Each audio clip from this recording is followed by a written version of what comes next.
Əziz qardaşlar, süni intellekt əsridir. Gedin araşdırın, bir daha deyirəm.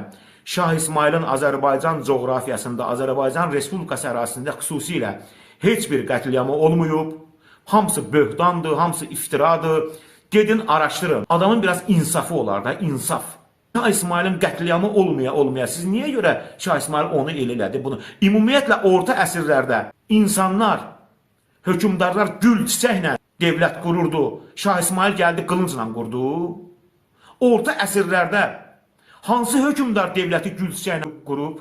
Hansı hökümdar qoltuğunda kitabla gəlib ki, mən sizi filan devlətin təbəsi olmağa dəvət edirəm. Və yaxud əlində gül buketi ilə gəlib ki, zəhmət olmasa mənim devlətimin təbəsi ola bilərsiniz. Hansı hökümdar deyib bunu? Qoltuğunda kitab, əlində gülle gəlmişdi. Ərəblər gedib soyqırım eləyəndə bu olur fəth. Fəth eləyirlər. Şah İsmail Şirazı fəth eləyəndə olur soyqırım. Olur qətliam. Yəni bir insan bu qədərmi öz milli tarixinə hörmət eləməz? Çox təəssüf eləyirəm. Fəth eləyir.